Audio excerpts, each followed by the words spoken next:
Stop comparing your life, the trap that's stealing your peace. Have you ever looked at someone else's life and quietly wondered, why isn't my life like theirs? Maybe they have the career you wanted, the relationship you prayed for, the money you're struggling to earn, or the happiness you wish you felt. But what if comparison is the very thing stealing your peace? Today, let's talk about the trap that's silently destroying millions of hearts. The comparison trap. We live in a world where everyone is posting their best moments, perfect vacations, perfect relationships, perfect success stories. But remember this. You're comparing your real life to someone else's highlight reel.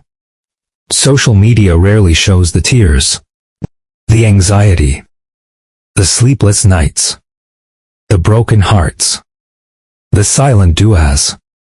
You see the result. You don't see the struggle. A reminder from the Quran. Allah reminds us that if we try to count His blessings, we could never count them. Surah Ibrahim 14:34. Yet look at us. Instead of counting our blessings, we count someone else's. We focus on what we don't have, and forget everything Allah has already given us.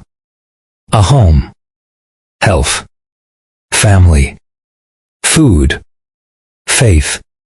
Even the ability to say Alhamdulillah is a blessing many people never appreciate. Lesson for us. The more you focus on someone else's blessings, the harder it becomes to recognize your own. Comparison doesn't make you richer, more beautiful, or more successful. It simply makes you less grateful.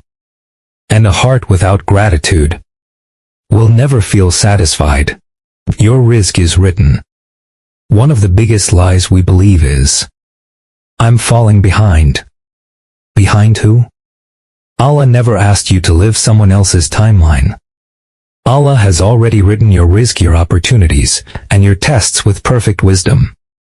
The Quran teaches that Allah distributes people's provisions according to His wisdom.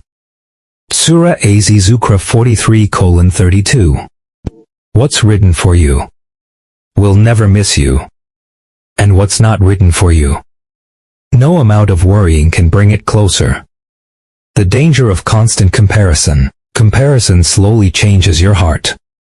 Instead of celebrating someone else's success, you begin to resent it. Instead of making dua, you complain. Instead of trusting Allah, you question His plan. That's exactly what Shaitan wants. Because once your heart loses gratitude, it becomes easier to lose hope. A question to think about. Imagine if everyone on social media posted their fears, their regrets, their anxiety, their family problems. Would you still want their life? Probably not, because every person is carrying a test that you cannot see. The life you envy. Maybe the life someone else is struggling to survive. What should we compete in?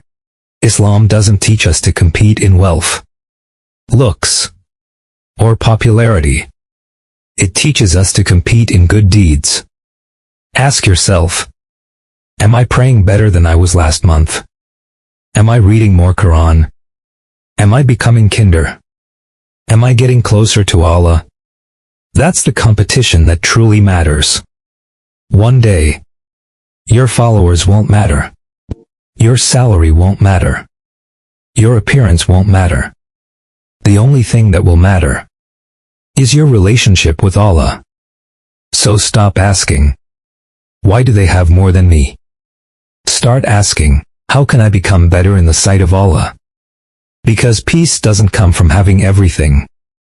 Peace comes from trusting that Allah has given you exactly what you need for this moment. So the next time comparison enters your heart, say Alhamdulillah for what you have.